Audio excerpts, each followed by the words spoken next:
दुर्गां देवीं शरणमहं प्रपद्ये सुतरसितरसे नमः। శ్రీమాత్రే నమః.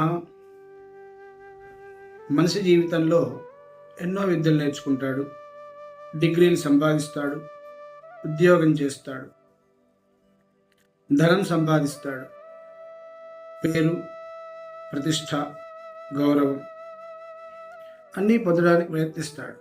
కానీ ఒక్కసారి మనల్ని మనం ప్రశ్నించుకోవాలి. జీవితాన్ని గడపడానికి అవసరమైన విద్య గొప్పదా, లేక జీవితాన్ని తరింపజేసే విద్య గొప్పదా? ఈ ప్రశ్నకు సమాధానం చెప్పే ఒక అద్భుతమైన పరమార్థ కథను మనం ఇప్పుడు విందాం. పూర్వకాలంలో ఒక గొప్ప పండితుడు ఉండేవాడు. అనేక శాస్త్రాలు చదివాడు. తన పాండిత్యం మీద ఆయనకి ఎంతో గర్వం, పట్టు. ఒకరోజు ఒక పెద్ద నదిని దాటాల్సినటువంటి అవసరం వచ్చింది.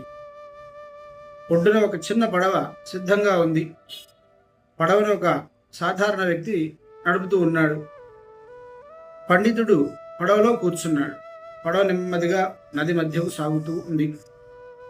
కొద్దిసేపు ఇద్దరు మౌనంగా ఉన్నారు. తర్వాత ఈ పండితుడు ఆ పడవాడిని చూసి అడిగాడు, అయ్యా, నీకేమైనా సైన్స్ గురించి తెలుసా, చదువుకున్నావా అన్నాడు. అతను వినయంగా నవ్వి, లేదు బాబు అన్నాడు. పండితుడు తల ఊపుతూ, అయ్యో, సైన్స్ కూడా తెలియదా? అయితే నీ జీవితంలో 25% వృధా అయిపోయింది అన్నాడు. సరే, మౌనంగా ఉన్నారు కాసేపు. మళ్ళీ కొద్దిసేపటి తర్వాత ఈ పండితుడు అడిగాడు, మళ్ళీ జియోగ్రఫీ ఏమైనా చదివావా అని అడిగాడు.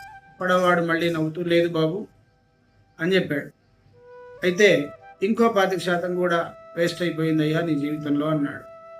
మళ్ళీ కొద్దిసేపటికి ఆస్ట్రానమీ ఏమైనా తెలుసా అని అడిగాడు. లేదయ్యా, అది కూడా తెలియదు బాబు అన్నాడు. ఈ పండితుడు చిరునవ్వు నవ్వి, అయ్యో, సైన్స్ లేదు, జియోగ్రఫీ లేదు, ఆస్ట్రానమీ లేదు, నీ జీవితంలో 75% వృధా అయిపోయింది. పడవవాడు మాత్రం ఏమీ మాట్లాడలేదు. ప్రశాంతంగా పడవ నడుపుతూనే ఉన్నాడు. ఇంతలో పడవ నది మధ్యలోకి చేరుకుంది. అకస్మాత్తుగా ఆకాశం మేఘాలతో నిండిపోయింది. బలమైన గాలి వస్తున్నాయి. తుఫాను మొదలైంది. అలలు ఒక్కసారిగా ఉప్పొంగాయి.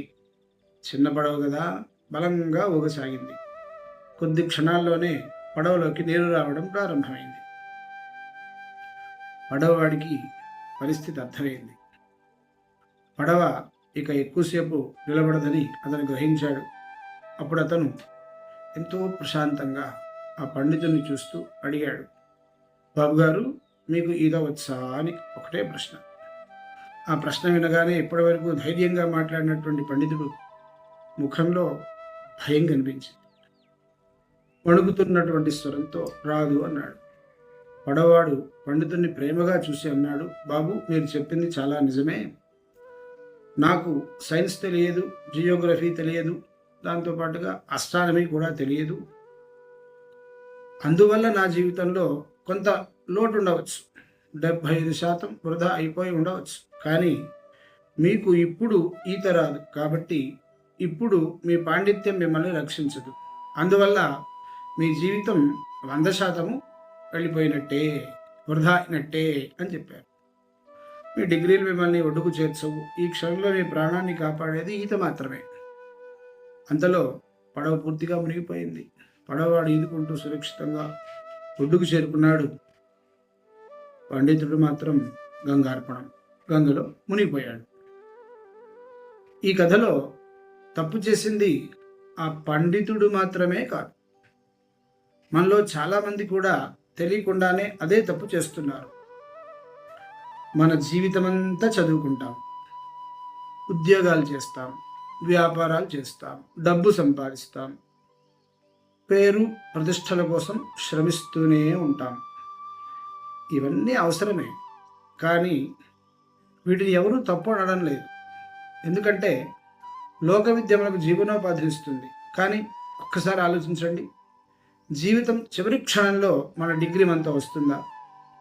మన బ్యాంక్ బ్యాలెన్స్ మనల్ని రక్షిస్తుందా? మన పదవి, మన సంపాదించిన ఆస్తి, మన పేరు, మన ప్రతిష్ట, వాటిలో ఒక్కటైనా మన వెంట వస్తుందా? రావు. ఆ సమయంలో మనకు ఆధారమయ్యేది ఒకటే, భగవంతుడి జ్ఞానం. అదే ఆత్మజ్ఞానం, బ్రహ్మ విద్య. నదిలో మునిగిపోతున్న మనిషిని ఈత ఎలా ఒడ్డుకు చేరుస్తుందో అట్లాగే సంసారంలో మునిగిపోతున్న ఈ జీవిని, ఈ ఆత్మని బ్రహ్మ విద్య ఒడ్డుకు చేరుస్తుంది. అందుకే దానికి తారక విద్య అని పేరు. తారకం అంటే తరింపజేసేది అని. ఈ జనన మరణాల చక్రాన్ని దాటించి మోక్ష మార్గంలో నడిపించే విద్యే తారక విద్య. అందుకే మన ఋషులు లోక విద్యను మాత్రమే కాదు, బ్రహ్మ విద్యను కూడా నేర్చుకోండి అని బోధించారు. వాళ్ళు ఎన్నో బోధలు మనకు చేశారు. ఒకటి జీవించడానికి ఉపయోగపడుతుంది, మరొకటి జీవితానికి అసలైన అర్థాన్ని తెలియజేస్తుంది. లోక విద్యను తప్పకుండా అభ్యసించండి, మీ కుటుంబాన్ని పోషించండి, సమాజంలో గౌరవంగా జీవించండి. కానీ అదే సమయంలో రోజుకు కొంత సమయం భగవంతుడికి కూడా కేటాయించండి. భగవంతుడి యొక్క విషయాలు చదవండి, భగవంతుడి గురించి తెలుసుకోండి, ఉపనిషత్తుల సందేశాన్ని తెలుసుకోండి, సత్సంగం చేయండి, సద్గురువులను ఆశ్రయించండి. ఎందుకంటే లోక విద్య జీవించే మార్గాన్ని చూపిస్తుంది, బ్రహ్మ విద్య జీవితం ఎందుకో తెలియజేస్తుంది. ఒకటి ఈ లోకంలో నిలబెడుతుంది, మరొకటి భవసాగరాన్ని దాటిస్తుంది. అందుకే ఈ రెండింటిలో శ్రేష్టమైనది మనలను సంసార సాగరం నుండి తరింపజేసే తారక విద్య. శరీరానికి ఆహారం ఎంత అవసరమో, బుద్ధికి లోక విద్య ఎంత అవసరమో, ఆత్మకి బ్రహ్మ విద్య కూడా అంతే అవసరం. ఈ మూడు కూడా సమతుల్యంగా ఉన్నప్పుడే మానవ జన్మ సార్థకతమవుతుంది. కాబట్టి లోక విద్యను సంపాదించండి, బ్రహ్మ విద్యను కూడా ఆచరించండి. జీవితాన్ని విజయవంతంగా మాత్రమే కాదు, సార్థకంగా కూడా మార్చుకోండి. హర హర మహాదేవ.